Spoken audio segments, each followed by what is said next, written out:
Hey, what's up, everybody? This is our special tribute to the late, great Philip Anthony Campbell from Motorhead, and a couple people who knew him and the whole Motorhead camp very, very well from touring with them and whatnot. It's Ryder and Blaine from Nashville Pussy. What's up, kids?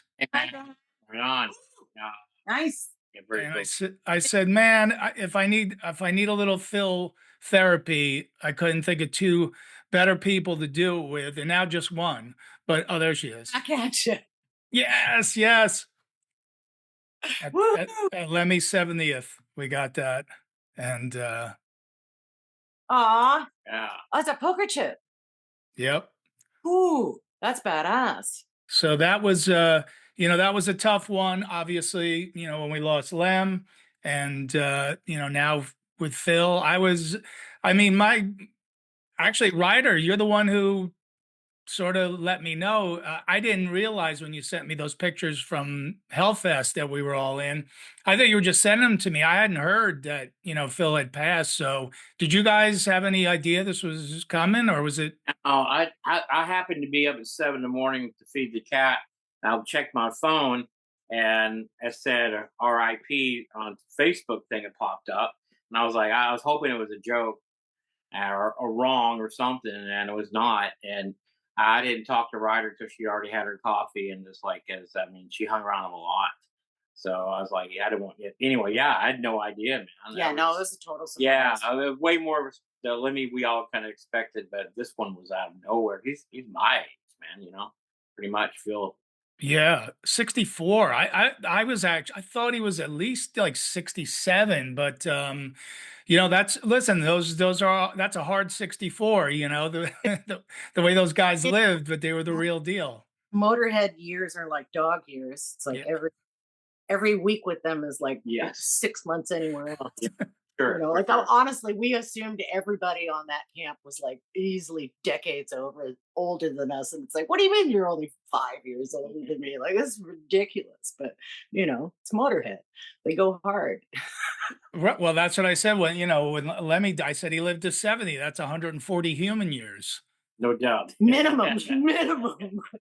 So yeah, so Phil passing, and I guess he had to cancel some shows, with his sons, Phil Campbell and the Bastard Sons. And for people who don't have those records, and shamefully, if you don't, you should get them. That's I think the first full length that they did, The Age of Absurdity, and I think they put out 3 full lengths together, and they're great records. But they canceled all their summer dates, so I knew Phil, was having some issues. I emailed him a couple of weeks before he passed. It usually takes him a day or two to get back, but I did not hear back from him. And so I worried a little bit, but not too much, because I figured he's in rock and roll or dad mode or both. And then again, when I got those pictures from you, I started putting 2 and 2 together, because text started popping up just going, Phil, exclamation point. Nobody was saying that Phil died, but they were just, Phil, fuck, and stuff like that. So I started to put it together, like, and who keeps texting me? yeah, why are people calling me Phil all of a sudden? I saw a cartoon real early of Lemmy hugging Phil. Oh, I was like, oh, yeah. The AI thing. Yeah, the AI thing. That was fast. Yeah. that's heavy. Yeah. So, Heavy stuff, man. yeah, for sure. Yeah. And, I was lucky enough to do some dates with Phil Campbell and the Bastard Sons, with Oh, Michael Monroe and Black Star Riders in England. that's great. Yeah, that sounds like fun, man. Did you get to play Wales? Play where? Do you have any Welsh gigs? Yeah, we did play. We played in Cardiff. Oh, that would have been something else, man. I would have loved to, experience that. Where is Phil from? He's Welsh. Yeah, he's Welsh. I know. What's it called? Pontypridd. Pontypridd. That's it. Born and died in Pontypridd. Yeah, and so that was cool to go around town with his sons, and we all went out to the Club Fuel out there. I don't know if you guys ever been there, but it's a killer rock club. And on the way back, I had my first curry and chips ever And I've been in England a bunch of times, but they knew the spot to go. So yeah, me and Phil's sons were all there woofing down curry and chips at 3 in the morning in Cardiff. It was awesome. That's the ultimate bastard experience, I guess. Exactly. So, but you guys, man, your history, and I know there's only some stories you can tell in a public forum, and the other ones you could tell me another time. But you have some favorite memories of Phil? She has more memories than I do. She was hanging out with Phil. I was hanging out with Lemmy most of the time, talking about history. We were, yeah. Phil Me and Phil would hang out and not talk about anything. Not Yeah. talk about history. There was one moment, and we were partying with Phil all night. One of the last tours we did was Horton Heat and Motorhead, and I think I wrote these lines in the song called "Endless Ride" off the last Pussy record. It said "Roll all night, run from the light," and because we were trying to make the room dark, because it was almost time to get. And I just thought about him, and we didn't know where we were. We were all asking each other what city we were in. Yeah, we crawled and slept in the back of the custom van. I mean, someone else drive the whole time. Didn't say a word. For the crawl of shame. Yeah, and that was like the only real night I was out with. And we had to sleep for a week after that. I mean, I was at the end of a tour, I think. Yeah. Yeah. Yeah, Anyway. we typically would sleep for like an entire month after. Yeah, after Motorhead, and they'd stay on the road. Yeah, they would just keep on going and keep on going. And I remember one time when Lemmy had open heart surgery, but had to keep it a secret because promoters would hear and get scared. So Yep. that's the camp that he came from. So I mean, it was nonstop, man. You know.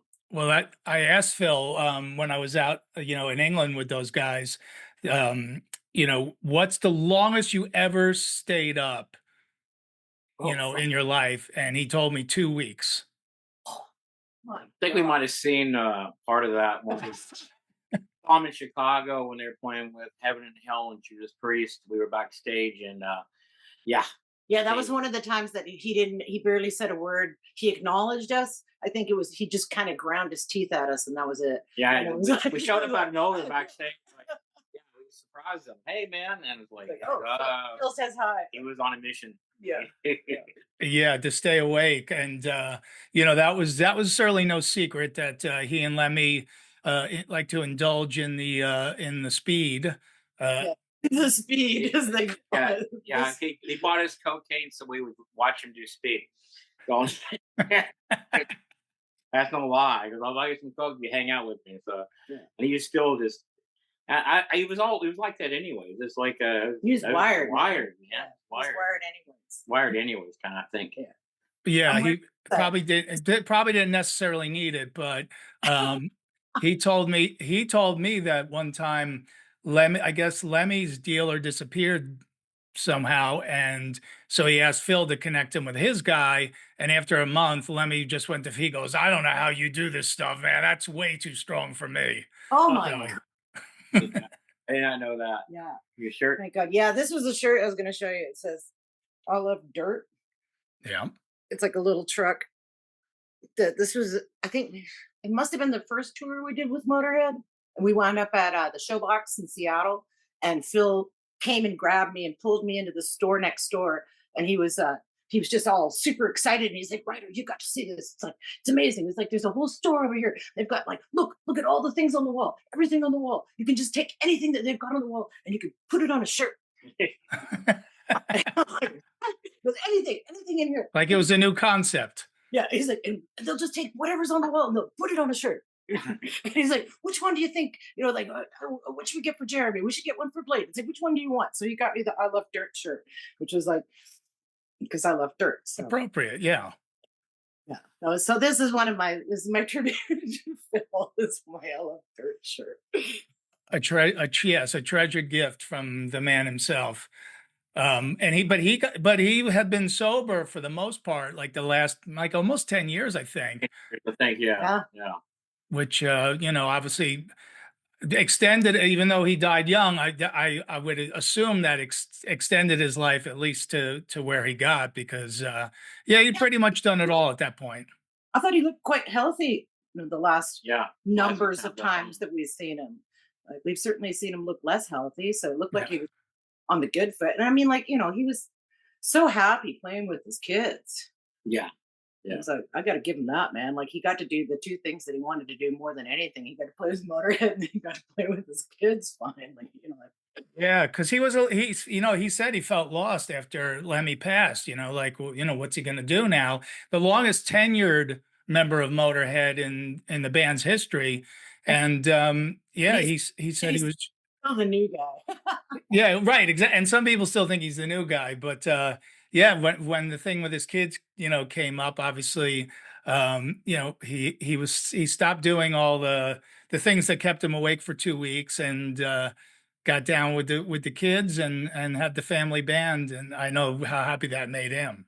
Oh yeah. Well, I remember when I think the kids had started a band prior while Motorhead was still going, and they were doing quite well. And I can't remember the name of the band, but I remember that Phil would corner people and like show them things like, look what my sons are doing, and be kind of jealous.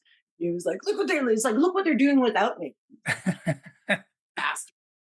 Yeah, and he said they just picked it up, obviously from, they pick up different instruments that were around the house, and they all kind of found their thing, and they are really all legit, great musicians. Yeah.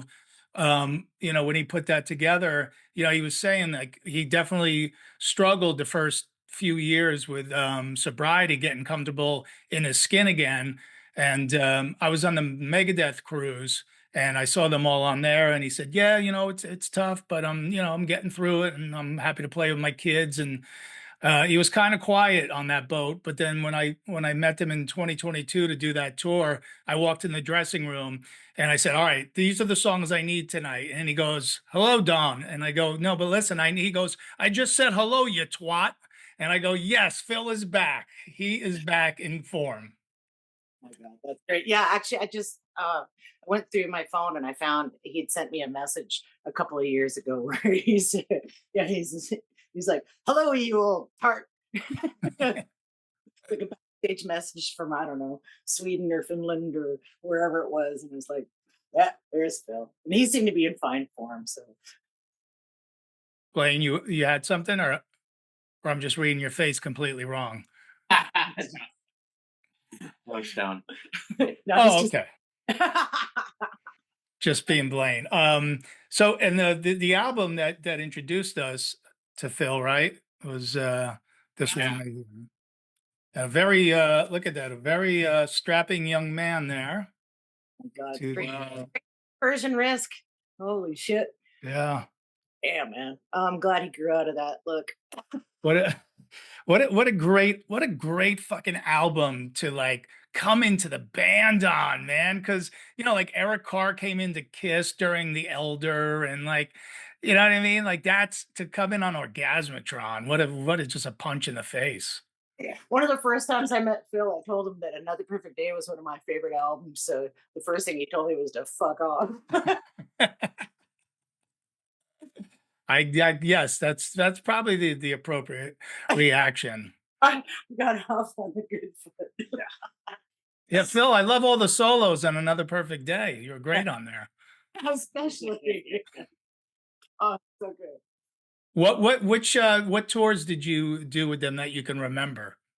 And I think we did like three in 1998 or 1999. And those were like through America. And we would do one after another. And they had a booking agent that was like more fucked up than they were. And so we got the information like 2 weeks in advance. And we were playing some crazy places, sports bars and all kinds of crazy places here. And then Private parties. yeah, it's really weird. Then we played some festivals with them in Europe around the same time. And then I guess it was like 8 years later or something like that with Reverend Horton Heat, them and I remember that tour. Yep. they were in an upswing. They're doing the exact same things, same exact record label, same people, but they're on an upswing. And everyone was like, "Yeah, Motorhead," and it was great. It was great. That was like big theaters, and they were kicking ass. It was so cool. And then we were playing House of Blueses with was when what's his name from Guns N' Roses played drums. Oh yes, Yeah, Matt Sorum. that's Yeah. him. Yeah, Matt sort of yeah, he was great. He was great. Yeah. And that was one of the first time I hung out with you guys was in New York. He played at, I think, at the Roseland or the Hammerstein with that lineup with the Rev and you guys and Motorhead. And that what a great tour. Oh, And so no, good. Yeah. and no, I mean, Mickey D's the king, but Matt Sorum was like, he nailed that rock and roll shit. It was really cool. And I remember him saying that he lied when they asked if he could play a double kick. He was like, yeah. And then he's like, hey, I forgot it. Yeah, we're all good liars when we need a gig, man. Can you do an hour and a half by yourself, Don? Oh yeah, that's not a problem. How much you paying? I'll stay up there for an hour and a half. I'll just do the same thing 4 times in a row. Yeah, but I remember Matt. That was funny too because Matt hadn't played like that in a long time, and I think you guys started in DC, and maybe New York was the second show. And I remember we interviewed him for that metal show, and he showed us his hands, and they were just shredded. Right on.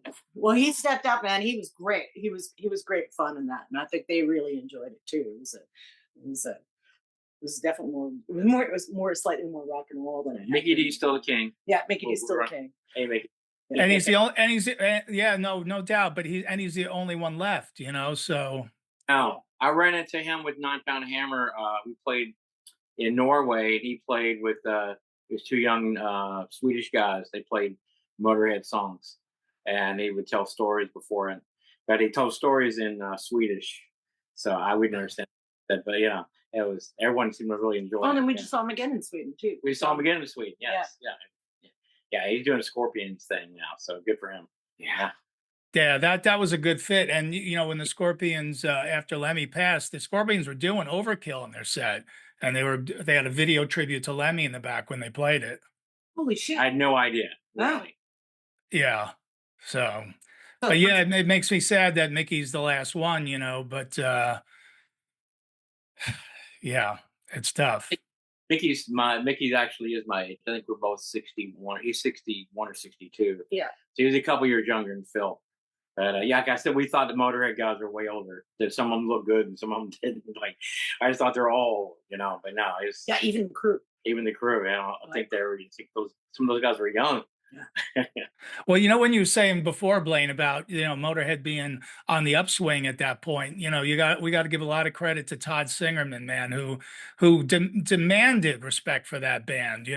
When he came on board, man, I think he was on that first album was 1916 that Todd was running the Motorhead camp at that point, and he really got them back on track, man. He really made sure that people treated them with the respect that they were due, and turned them not into a joke band, like a legitimate real rock and roll Hall of Fame, which they deserve to be in, type of band.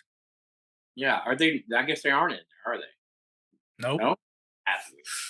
Which is part of the reason you get so friggin' pissed, right? Is because there's now there's not going to be anybody to enjoy it once it happens. Hopefully that it happens, but without Lemmy and Phil here, and hopefully we have Mickey for a long time. But yeah, it just sucks. And I mean, obviously, let's not forget Fast Eddie, of course, and Filthy. Oh, yeah, and Wurzel too. Yeah. Well, he was a character. Well, thank God for all of those guys, man. Seriously. I know. What would we have all done in our lives without that? I mean, him and I met because he was wearing a Motorhead t-shirt. Yeah. Like that's it. We were both wearing Motorhead t-shirts, and we might have been the only people who owned Motorhead shirts. Yeah, they weren't that easy to come by back then. You had to go to an actual show. Yeah, back when it was like a true signifier of what you believed in kind of thing. Yeah. Like it was like we probably were the only people who had Motorhead shirts in all of 3 Canadian provinces or something like that. And we happened to both be in Saskatoon, and it was like a fucking miracle that we saw each other wearing, my high school boyfriend's Motorhead shirt, which I'd absconded with after we broke up, stealing this. And me some Motorhead shirt. I had that Lem sign it at one point, and it's just all, it's all holes. But it was, where would we be? God. I don't know. We wouldn't be playing this fast. Yeah. You would have got more sleep, but you wouldn't It be went playing as singing fast. on and went for I'm a vocal, and once Lemmy's on, I'm a vocalist too. Yeah. Yeah, plus Yeah. his first look was the mustache and the Oh, yeah. chops, you know. Like Yes, for when he sure. first started growing his hair up from punk rock 9 Pound Hammer days, it was like the first time we like distinguished him with the facial hair from 9 Pound Hammer and Nashville Pussy is he had the big old fucking Yeah, Lemmy. mustache. Yeah, He had the Lemmy. the Lemmy, the That Lem. was Yeah, his first look. first look. Yeah. And also, we might not. Well, I mean, we'd still be playing through Marshalls, but Phil got us our hookup with. He got us That was a introduced big thing. to the Marshall family. That was after I don't know how many fucking days him and I had stayed up at that point, but we were bouncing off the walls one night, and the sun was rising. I think we were in like Winnipeg or Calgary or somewhere in Canada. And he's like, and he said, "Oh, Marshall's waking up now. Let's call them." And he found them just, wired to the max. And he let them know on no uncertain terms that they had to bring us into the Marshall family. And he said, "Oh, you've got to hear this girl. She's brilliant." He's like, "We're gonna get her. We've got to get her the exact same Marshall I have. She needs the 59 SLP, reissue. It's beautiful." It's like, "When can we have it waiting for her?" And like, bam, that was it. The Marshall doors open, and like he just phoned like straight to the top, and like it's Phil, pick up. We Like, still use it. yeah, we still use it. Yeah. Oh wow. Yeah. But I mean, like, how could you deny an Yeah, so cool. introduction like that? Like, it was just like there's no way they could say no. It was fantastic. Yeah, it was so great. We don't really have new Marshall heads for the moment type money. So, and it was Yeah. great. It was great. Great. Yeah, and Yeah. by the time I can't remember, we went down the West Coast, and there it Yeah, it was. was like so cool. presented to me, and then I Right. got another one after that. But that was like we are now members of the Marshall family, which was just like my God, like that's Yeah. Oh, I love that, and I love the way I love the way it went down, man. Because that's just real stuff right there, man. Just wired and just like, oh no, we got to get this done, and it didn't matter. Like I'm gonna make this happen. Like me doing my last record here, which obviously you can see is the famous Bomber and the cover for No Sleep Till Hammersmith, which I called No Sleep Till McSorley's, and I have right there in the middle. Um, but that happened, because day drinking at McSorley's one time, and I was like, I got to do another live album, but I don't know where to do it. And I just kept looking around, going, "Wow, this place would be cool to do it here, man." And I asked them, "Have you ever done a show here?" They go, "Never." I think I want to do my comedy album here. So they asked the owner, and she got on the phone with me, and I said, "How much, to rent it out for the night?" And she said, "How long you been coming here?" I said, 35 years. She said, "You paid enough." All right. So now I got the spot, right? Then my deal with Metal Blade was up. So now I'm emailing Metal Blade to see if they want to do another record with me. And I say it's going to be No Sleep Till McSorley's based on Motorhead.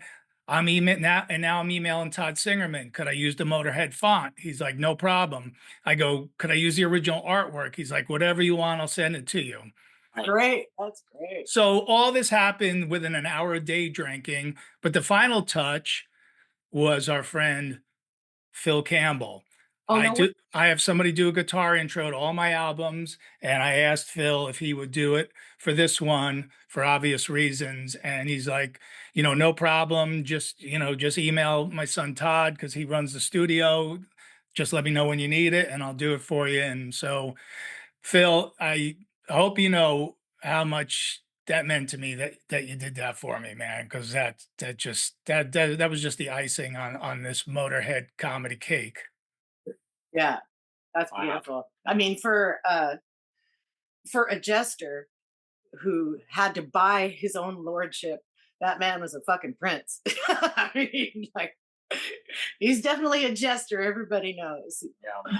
Well, it was always funny, and again, you guys allowed way more time backstage with them than I ever did, but those were three very different gentlemen. After the show, Lemmy would sit there in the tidy whities and have a Jack and Coke, and Mickey would have his hair up in the towel, right, and a towel around him, and sit there and complain about the video screens or the drum kit wasn't set up right or the lights weren't good. And there would be Phil running past in a ballerina outfit. With shoes. Don't forget the tap shoes. Yes, of course. So, but those three guys together were magic, and yeah, it was. Man, it took a good 24 hours for it to sink in because I was traveling out of town that day and everything, and so I just didn't have a chance to really process it. Did you have a go to Motorhead album or anything when you heard, or just whatever was heard?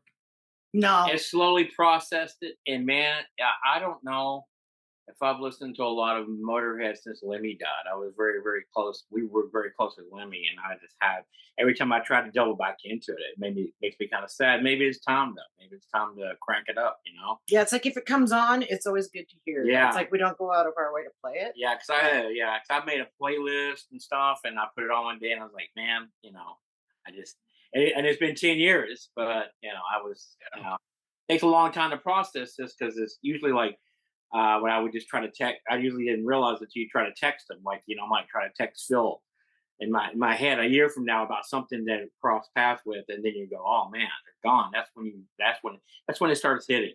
Because you usually see them Yeah. everyone cross paths with you, and that's what makes your life good.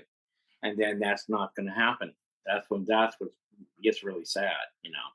Yeah. That's out there. Yeah. Well, I hope the kids continue on doing the band, man, because they are great. And for people, some Phil albums that flew way under the radar, like this one. And I had a long talk with him about this record, and he really loved this one. I think one of his best solos is actually on this record. I think he said that one was his favorite. Yeah, a Lemmy too, and that was only released in Germany or something. They were kind of Yeah. Motorhead form around that time. They were like their best record, and they only got released in Europe.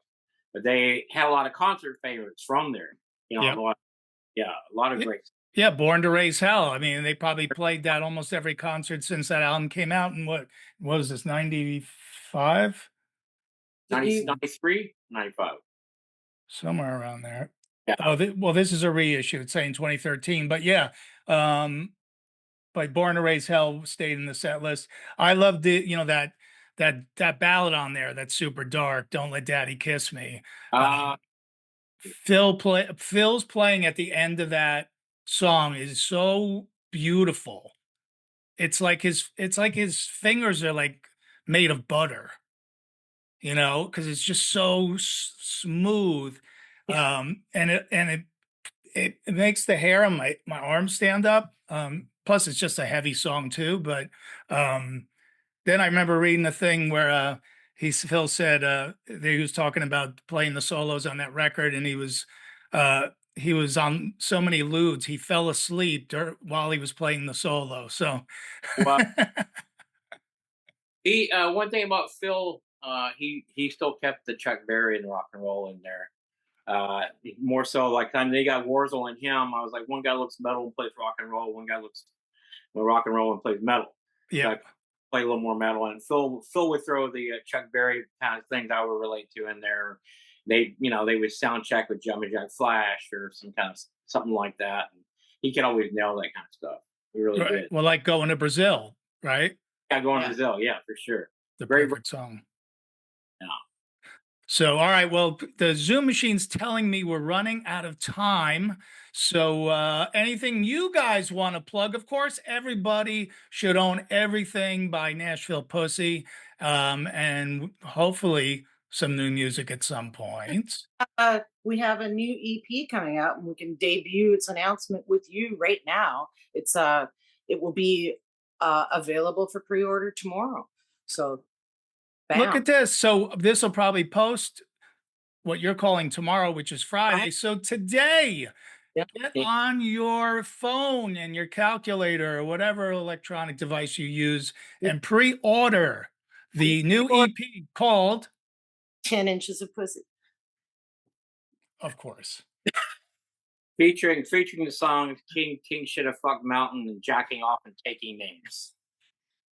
Oh Lord, this is a wonderful surprise today. Everyone, please rejoice.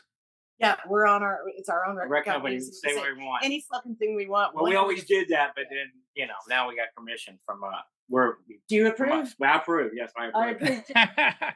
I approve as well. I'm making it unanimous, and always pick up if you don't know Blaine's other band, 9 Pound Hammer. Always good shit to listen to there too. So Well, thanks, Yeah, Tony. thank you, John. yeah, thanks for the Phil therapy, man. I love you guys, and hope to Easy. see you soon.